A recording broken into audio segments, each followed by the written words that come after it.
ఓం శాంతి 26/12/2024 సాకార ఈశ్వరీయ మధుర మహావాక్యాలు. మధురమైన పిల్లలారా, ఇప్పుడు మీరు చదువుకుంటూ ఉన్నారు. పతితుల నుండి పావనంగా అయ్యేందుకే ఈ చదువు. మీరు దీనిని చదవాలి, చదివించాలి. ప్రశ్న: ప్రపంచంలో ఏ జ్ఞానము ఉన్నా అజ్ఞాన అంధకారం ఉంది. జవాబు: సైన్స్ జ్ఞానము. దీని ద్వారా వినాశనం అవుతుంది. చంద్రుని వరకు వెళ్తారు. ఈ జ్ఞానం చాలా ఉంది, కానీ క్రొత్త పాత ప్రపంచాల జ్ఞానం ఎవరి వద్ద లేదు. అందరూ అజ్ఞాన అంధకారంలో ఉన్నారు. జ్ఞాన నేత్రం లేనందున అందరూ అంధులుగా ఉన్నారు. ఇప్పుడు మీకు జ్ఞానం 3వ నేత్రం లభించింది. ప్రపంచంలోని వారి మెదడులో వినాశనాన్ని గురించిన ఆలోచనలు ఉన్నాయి. మీ బుద్ధిలో స్థాపన జరిగే ఆలోచనలు ఉన్నాయని జ్ఞాన సంపూర్ణ పిల్లలైన మీకు తెలుసు. ఓం శాంతి. తండ్రి శరీరం ద్వారా అర్థం చేయిస్తూ ఉన్నారు. దీనిని శరీరము, జీవము అని అంటారు. ఇందులో ఆత్మ కూడా ఉంది. నేను కూడా వచ్చి కూర్చున్నాను. మొట్టమొదటిది పక్కాగా అవ్వాలి.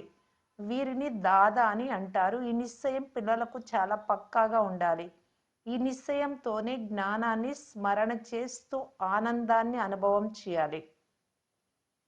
నేను ఇతని అనేక జన్మల అంతిమ జన్మలో అంతిమ సమయంలో తప్పకుండా వస్తాను అని బాబా ఎవరిలో ప్రవేశించారో ఆ బాబాయే స్వయంగా చెప్తున్నారు. ఇది సర్వశాస్త్ర శిరోమణి గీతా జ్ఞానము అని పిల్లలకు అర్థం చేయించబడింది. శ్రీమతము అనగా శ్రేష్టమైన మతం, అభిప్రాయం. శ్రేష్టాతి శ్రేష్టమైన మతం ఒక్క భగవంతుడిది. వారి శ్రేష్ట మతము ద్వారానే మీరు దేవతలుగా అవుతారు. ఎప్పుడైతే మీరు భ్రష్ట మతమును అనుసరించి పతితులుగా అవుతారో అప్పుడు నేను వస్తాను అని తండ్రి స్వయంగా చెప్తున్నారు. మనుషుల నుండి దేవతలుగా అవ్వడం అంటే దాని అర్థాన్ని కూడా తెలుసుకోవాలి. వికారి మనుషుల నుండి నిర్వికారి దేవతలుగా చేసేందుకు తండ్రి వస్తారు. సత్యుగంలో కూడా మనుషులే ఉంటారు, కానీ వారు దైవీ గుణాలు కలిగిన వారు. ఇప్పుడు కలియుగంలో అందరూ అసురీ గుణాలు కలిగిన వారిగా ఉన్నారు. అంతా మనుష్య సృష్టియే, కానీ ఇది ఈశ్వరీయ బుద్ధి, అది అసురీ బుద్ధి. ఇక్కడ జ్ఞానం ఉంది, అక్కడ భక్తి ఉంది. జ్ఞానము వేరు, భక్తి వేరు. భక్తికి సంబంధించిన పుస్తకాలు అనేకమున్నాయి. జ్ఞానం గురించి తెలిపే పుస్తకం ఒక్కటే ఉంది. ఒక్క జ్ఞాన సాగరుడి పుస్తకం ఒక్కటే ఉండాలి కదా. ఎవరు ధర్మస్థాపన చేసినా వారి పుస్తకం కూడా ఒక్కటే ఉంటుంది. దానిని ధర్మశాస్త్రం అని అంటారు. మొట్టమొదటి ధర్మశాస్త్రం గీత. మొట్టమొదటి ధర్మం ఆది సనాతన దేవి దేవతా ధర్మం, హిందూ ధర్మం కాదు. గీత ద్వారా హిందూ ధర్మస్థాపన జరిగింది అని, గీతా జ్ఞానాన్ని శ్రీకృష్ణుడు ఇచ్చారు అని మనుషులు అనుకుంటారు. ఎప్పుడు ఇచ్చారు? పరంపర అని చెప్తారు. ఏ శాస్త్రంలోనూ శివ భగవాను వాచ్ అని లేదు. ఈ గీతా జ్ఞానం ద్వారా మనుషులు దేవతలకు అయ్యారు అని ఇప్పుడు మీకు తెలుసు. దానిని ఇప్పుడు మీకు తండ్రి ఇస్తూ ఉన్నారు. దీనిని భారతదేశ ప్రాచీన రాజయోగం అని అంటారు. ఈ గీతలోనే కామ మహాశత్రువు అని లిఖించబడింది. ఈ శత్రువే మిమ్మల్ని ఓడించింది. తండ్రి మిమ్మలను దీనిపై విజయులుగా చేసి జగత్ జీతులుగా, విశ్వ అధికారులుగా చేస్తారు. బేహద్దు తండ్రి కూర్చొని బ్రహ్మ ద్వారా మిమ్మలను చదివిస్తారు. శివబాబా సర్వాత్మల తండ్రి. ఇతడు సర్వ మనుష్యాత్మల అనంతమైన తండ్రి. ఇతని పేరే ప్రజాపిత బ్రహ్మ. బ్రహ్మ తండ్రి పేరు ఏమిటి అని మీరు ఎవరినైనా ప్రశ్నించవచ్చు. అప్పుడు వారు తికమక పడతారు. బ్రహ్మ, విష్ణు, శంకరులు, ఈ ముగ్గురికి తండ్రి ఎవరో ఉండాలి కదా. బ్రహ్మ, విష్ణువు, శంకరులు సూక్ష్మవతనంలోని దేవతలు. వారిపైన శివుడు ఉన్నాడు. శివబాబా సంతానమైన ఆత్మలు శరీర ధారణ చేశారు అని, ఆయన మాత్రం సదా నిరాకార పరంపిత పరమాత్మ అని పిల్లలకు తెలుసు. ఆత్మయే శరీరము ద్వారా పరమపిత అని చెప్తుంది. ఎంత సహజమైన విషయం. దీనిని అలఫ్ తండ్రి, బే వారసత్వముల చదువు అని అంటారు. చదివించే వారెవరు? గీతా జ్ఞానాన్ని ఎవరు వినిపించారు?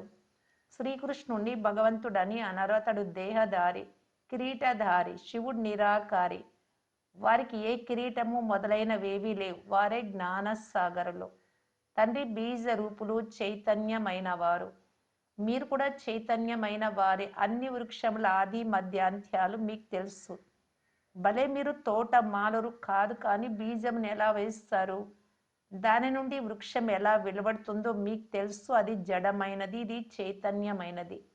ఆత్మ చైతన్యమైనదని అంటారు. మీ ఆత్మలోనే జ్ఞానం ఉంది, ఇంకెవ్వరి ఆత్మలోనూ జ్ఞానం ఉండదు. తండ్రి చైతన్య మనుష్య సృష్టికి బీజ రూపులు. ఇదే చైతన్యమైన సృష్టి. అవన్నీ జడ బీజములు. జడ బీజంలో జ్ఞానం ఉంది అని కాదు. వీరు చైతన్య బీజ రూపులు. వీరిలో పూర్తి సృష్టి జ్ఞానమంతా ఉంది. వృక్షం యొక్క ఉత్పత్తి, పాలన, వినాశనాల పూర్తి జ్ఞానమంతా తండ్రిలో ఉంది. మళ్ళీ క్రొత్త వృక్షం ఎలా ప్రారంభమవుతుంది? సృష్టి అనే వృక్షం. ఇది గుప్తమైన విషయం. మీ జ్ఞానం కూడా గుప్తంగానే లభిస్తుంది. తండ్రి కూడా గుప్తంగానే వచ్చారు. ఇప్పుడు దీని అంటు కట్టబడుతోంది అని మీకు తెలుసు. ఇప్పుడైతే అందరూ పతితులుగా అయ్యారు. మంచిది. బీజం నుండే మొట్టమొదటి ఆకు వెలువడింది. అతడెవరు? సత్యుగంలోని మొదటి ఆకు అని కృష్ణుణ్ణే అంటారు. లక్ష్మీ నారాయణలను అనరు. క్రొత్త ఆకు చిన్నదిగా ఉంటుంది, తర్వాత పెద్దదవుతుంది. కనుక ఈ బీజానికి చాలా మహిమ ఉంది. ఇది చైతన్యం కదా. భలే ఇతరులు కూడా వస్తారు, కానీ నెమ్మది నెమ్మదిగా వారి మహిమ తగ్గుతూ ఉంటుంది. వారి మహిమ. ఇప్పుడు మీరు దేవతలుగా అవుతారు కనుక ముఖ్యమైన విషయం, మీరు దైవీ గుణాలను ధారణ చేయాలి. లక్ష్మీ నారాయణలుగా అవ్వాలి. చిత్రం ఉంది కదా. లక్ష్మీ నారాయణ చిత్రం లేనట్లయితే బుద్ధిలో జ్ఞానం ఎలా వస్తుంది? ఈ చిత్రం చాలా ఉపయోగపడుతుంది. భక్తి మార్గంలో ఈ చిత్రాలకు పూజ జరుగుతుంది. జ్ఞాన మార్గంలో మేము వీరిలాగా అవ్వాలి అనే జ్ఞానం మీకు లభిస్తుంది.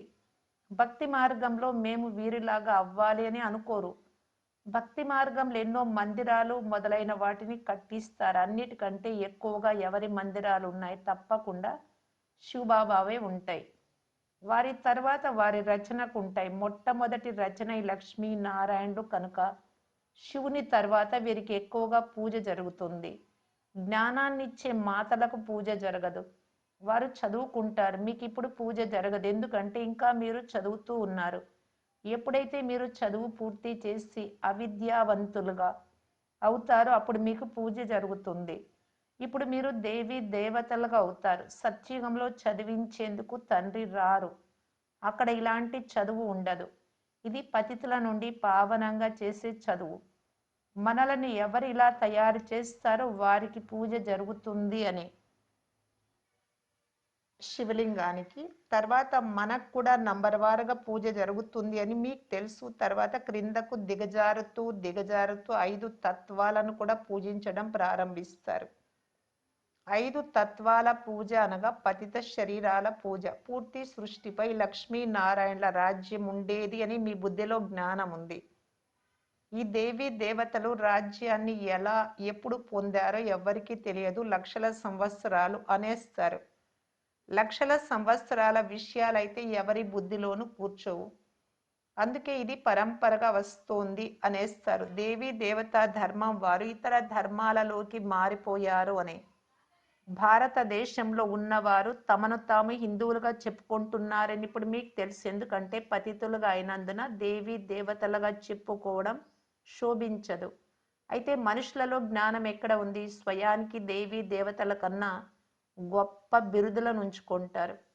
పావన దేవీ దేవతలకు పూజ చేసి తల వంచుతారు, కానీ తమను తాము పతితులము అని అర్థం చేసుకోలేరు.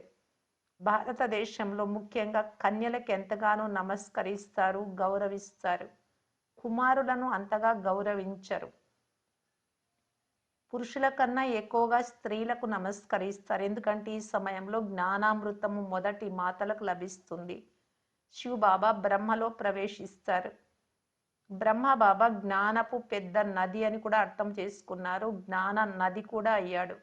పురుషుడు కూడా అయ్యాడు. బ్రహ్మపుత్ర నది అన్నింటికంటే పెద్ద నది. ఇది కలకత్తా వైపు సాగరంలోకి వెళ్ళి కలుస్తుంది. మేళా కూడా అక్కడే జరుగుతుంది. కానీ ఇది ఆత్మ పరమాత్మల మేళా అని వారికి తెలియదు. అది నీటి నది. దానికి బ్రహ్మపుత్ర అని పేరు పెట్టారు. వారు బ్రహ్మతత్వాన్ని ఈశ్వరుడని అంటారు కనుక బ్రహ్మపుత్ర నది పావనమైనది అని అనుకుంటారు. వాస్తవానికి గంగా నదిని పతిత పావని అని అన్నారు. ఇక్కడ సాగరము మరియు బ్రహ్మ నదుల మిలనం జరుగుతుంది. బాబా చెప్తారు ఇతని ద్వారా దత్తు తీసుకునేందుకు. ఇతడు స్త్రీ కాదు. ఇవి చాలా గుప్తమైన అర్థం చేసుకోవలసిన విషయాలు. ఇవి మళ్ళీ ప్రాయలోపమైపోతాయి. తర్వాత మళ్ళీ మనుష్యులు ఈ ఆధారంతో శాస్త్రాలు మొదలైనవి తయారు చేస్తారు. మొదట చేతితో లిఖింపబడ్డ శాస్త్రాలు ఉండేవి. తర్వాత పెద్ద పెద్ద పుస్తకాలు ముద్రించబడ్డాయి. సంస్కృతంలో శ్లోకాలు మొదలైనవి ఉండేవి కాదు. ఇవి పూర్తిగా సహజమైన విషయాలు. నేను బ్రహ్మ ద్వారా రాజయోగాన్ని నేర్పిస్తాను. తర్వాత ఈ ప్రపంచం సమాప్తం అయిపోతుంది. శాస్త్రాలు మొదలైనవేవి ఉండవు. మళ్ళీ భక్తి మార్గంలో ఈ శాస్త్రాలు మొదలైనవి తయారవుతాయి. ఈ శాస్త్రాలు మొదలైనవి పరంపరగా వస్తున్నాయి అని మనుషులు భావిస్తారు. దీనిని అజ్ఞాన అంధకారం అని అంటారు. ఇప్పుడు పిల్లలైన మిమ్మలను తండ్రి చదివిస్తూ ఉన్నారు. దీని ద్వారా మీరు వెలుగులోకి వచ్చారు. సత్యుగంలో పవిత్ర ప్రవృత్తి మార్గం ఉండేది. కలియుగంలో అందరూ అపవిత్ర ప్రవృత్తి కలిగిన వారు ఉన్నారు. ఇది కూడా డ్రామా. తర్వాత నివృత్తి మార్గం ఉంటుంది. దీనిని సన్యాస ధర్మం అని అంటారు. అడవిలోకి వెళ్ళి ఉంటారు. అది హద్దులోని సన్యాసం. ఈ పాత ప్రపంచంలోనే ఉంటారు. మీరు ఇప్పుడు క్రొత్త ప్రపంచంలోకి వెళ్తారు. మీకు తండ్రి ద్వారా జ్ఞానం 3వ నేత్రం లభించింది కనుక మీరు ఎంతో నాలెడ్జ్ఫుల్గా అవుతారు. దీనికంటే గొప్ప జ్ఞానం ఉండదు.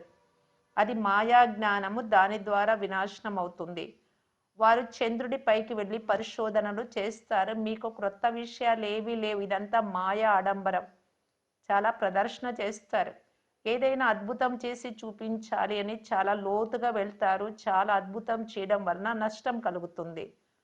వారి మెదడులో వినాశనం గురించిన ఆలోచనలే వస్తాయి. ఏమేమో తయారు చేస్తూ ఉంటారు. దీని ద్వారా వినాశనం అవుతుంది అని తయారు చేసిన వారికి తెలుసు. ట్రైల్ కూడా చేస్తూ ఉంటారు. 2 పిల్లులు జగడాలాడితే మూడవది వెన్న తినిపోయిందని అంటారు. కథ చిన్నదే కానీ ఆట ఎంత పెద్దది. వీరి ప్రేరే ప్రసిద్ధమైనది. వీరి ద్వారానే వినాశనం నిర్ణయించబడింది. ఎవరో ఒకరు నిమిత్తంగా అవుతారు కదా. స్వర్గం ఉండేది కానీ ఆ సమయంలో మేము అంటే క్రిస్టియన్లు లేము అని క్రైస్తవులు అర్థం చేసుకున్నారు. ఇస్లాం వారు, బౌద్ధులు కూడా లేరు. అయినా క్రైస్తవులకు మంచి తెలివి ఉంది. దేవీ దేవతా ధర్మం లక్షల సంవత్సరాల క్రితం ఉండేది అని భారతవాసులు అంటారు కనుక వారు అవివేకులైనట్లే కదా. తండ్రి భారతదేశంలోనే వస్తారు. ఎవరైతే మహాన్ అవివేకులుగా ఉంటారో వారిని అతి మహాన్ వివేకవంతులుగా చేస్తారు. కానీ స్మృతి ఉన్నప్పుడు మాత్రమే. తండ్రి పిల్లలైన మీకు చాలా సులభం చేసి అర్థం చేస్తూ ఉన్నారు. నన్ను స్మృతి చేస్తే మీరు బంగారు పాత్రగా అవుతారు. అప్పుడు ధారణ కూడా బాగా జరుగుతుంది. స్మృతి యాత్ర ద్వారానే పాపం సమాప్తం అవుతుంది. మురళి వినకుంటే జ్ఞానం అదృశ్యం అయిపోతుంది. తండ్రి దయా హృదయులైనందున మళ్ళీ ఉన్నతి పొందే యుక్తిని తెలియజేస్తారు. చివరి వరకు నేర్పిస్తూనే ఉంటారు. మంచిది. నేడు భోగుంది. భోగాన్ని స్వీకరింపచేసి త్వరగా వాపస్ రావాలి. వైకుంఠంలోకి వెళ్ళి దేవీ దేవతలు మొదలైన సాక్షాత్కారాలు మొదలైనవి చేసుకోవడం ఇదంతా వ్యర్థం. ఇందులో చాలా సూక్ష్మ బుద్ధి అవసరం. తండ్రి బ్రహ్మరథము ద్వారా చెప్తున్నారు. నన్ను స్మృతి చేయండి. నేనే పతిత పావనుడైన మీ తండ్రిని. మీ జతలోనే తింటాను, మీ జతలోనే కూర్చుంటాను. ఇవన్నీ ఇక్కడి కొరకే. పైన ఎలా ఉంటాయి? మంచిది. మధురాతి మధురమైన అపురూపమైన పిల్లలకు మాతాపిత బాప్దాదాల ప్రియ స్మృతులు మరియు గుడ్ మార్నింగ్. ఆత్మిక పిల్లలకు ఆత్మిక తండ్రి నమస్తే. ధారణ కొరకు ముఖ్య సారం. First point. తండ్రి దాదాలో ప్రవేశించి మనల్ని మనుషుల నుండి దేవతలుగా అనగా వికారుల నుండి నిర్వికారులుగా చేసేందుకు గీతా జ్ఞానాన్ని వినిపిస్తూ ఉన్నారు. ఈ నిశ్చయంతో ఆనందంగా ఉండాలి. శ్రీమతంను అనుసరించి శ్రేష్టమైన గుణవంతులుగా అవ్వాలి. Second point. స్మృతి యాత్ర ద్వారా బుద్ధిని బంగారు పాత్రగా చేసుకోవాలి. జ్ఞానం సదా బుద్ధిలో ఉండాలి. అందుకు మురళి తప్పకుండా చదవాలి లేక వినాలి. వరదానం. మీ పొజిషన్ హోదా యొక్క స్మృతి ద్వారా మాయపై విజయాన్ని ప్రాప్తి చేసుకుని నిరంతర యోగి భవ. ఎలాగైతే స్థూల పొజిషన్లో ఉండేవారు వారి పొజిషన్ అంటే వారి హోదాని ఎప్పుడు మర్చిపోరో, అలా మాస్టర్ సర్వశక్తివాన్ పొజిషన్లో ఉన్న మీరు మీ హోదాను సదా స్మృతిలో ఉంచుకోండి. ప్రతిరోజు అమృత వేళలు ఈ స్మృతిని ఇమర్జ్ చేసుకుంటే నిరంతర యోగులుగా అయిపోతారు. అంతేకాక పూర్తి రోజంతా దాని సహయోగము లభిస్తూ ఉంటుంది. మాస్టర్ సర్వశక్తివాన్ ఎదుటకు మాయ రాలేదు. ఎప్పుడైతే మీరు మీ స్మృతి యొక్క ఉన్నతమైన స్థితిలో ఉంటారో అప్పుడు మాయా చీమపై విజయం పొందడము ఈజీ అవుతుంది. స్లోగన్: ఆత్మరూపి పురుషుని శ్రేష్టంగా తయారు చేసుకునే వారే సత్యమైన పురుషార్థులు. సత్యమైన ప్రయత్నము అంటే ఆత్మ పురుషుణ్ణి శ్రేష్టంగా చేసుకోవాలి. అవ్యక్త ఇషారా: సదా సంతుష్టంగా ఉంటూ అందరినీ సంతుష్టంగా చేసే సంతుష్ట మణులుగా కావటానికి బాప్దాదా తెలియజేస్తున్నారు. శ్రేష్ట కర్మ యొక్క చిహ్నం అనగా గుర్తు. స్వయం సంతుష్టంగా ఉంటూ ఇతరులను కూడా సంతుష్టంగా చేయడం, ఇది శ్రేష్ట కర్మ చేసేవారి యొక్క గుర్తు. ఈ విధంగా కాదు, నేను సంతుష్టంగా ఉన్నాను, ఇతరులు సంతుష్టంగా ఉన్నారో లేదు అని కాదు. యోగి జీవనంలో ఉండే వారి ప్రభావం స్వతహాగా ఇతరుల పైన పడుతుంది. ఒకవేళ ఎవరైనా స్వయం సంతుష్టంగా లేరు, అసంతుష్టంగా ఉన్నారు, మరి ఇతరులు కూడా అసంతుష్టంగా ఉన్నారు అంటే అర్థం చేసుకోండి, యోగయుక్త అయ్యే దాంట్లో లోటు ఉంది అని. ఓం శాంతి.